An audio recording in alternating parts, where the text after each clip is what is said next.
Yaparım kendime düşümün sonunu da. Mercedes çavo, ona da bineceğiz Tofaşa'da. Sonuçta keyfimiz yarında çavo, yayanda yürüsek kafamız rahat. Kovanlar mermiler çavo çavo, kendimde değilim çavo. Gecemle gündüzüm aynı ve çavo, seninle yaşadım seninle ölürüm çavo. Kovanlar çavo çavo, kendimde değilim çavo. Gecemle gündüzüm aynı ve çavo, seninle yaşadım ölürüm çavo. Mercedes çavo çavo, elinde çakısı çavo. Basık bir Tofaş'ta trafikte hep kola ve çekirdek bulalım çavo.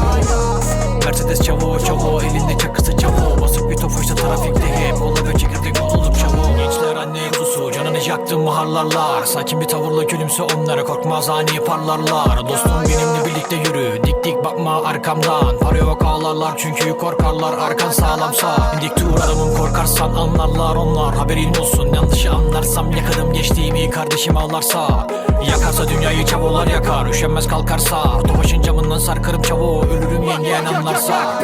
Kovanlar mermiler çavo çavo, kendimde değilim çavo. Gecemle gündüzüm aynı ve çavo, seninle yaşadım seninle ölürüm çavo. Kovanlar çavo çavo, kendimde değilim çavo. Gecemle gündüzüm aynı ve çavo, seninle yaşadım ölürüm çavo.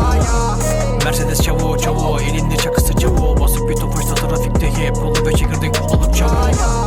Mercedes çavo çavo, elinde çakısı çavo. Basık bir Tofaş'ta trafikte hep kola ve çekirdek bulalım çavo. Katil değilim, lakabım çavo çapo. Sakince yürürken elimde sigara, sokaklar tehlike çavo. Elimde değil ki kafamda değişik fikirler çavo. Pavyonda tarlayı eritti dayılar. Git buradan. Hayalim Mercedes çavo çavo, elinde çakısı çavo. Basık bir Tofaş'ta sokakta trafikte hep kola ve çekirdek mutluluk çavo.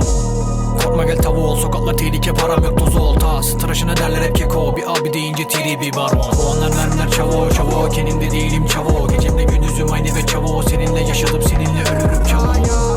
Kovanlar çavo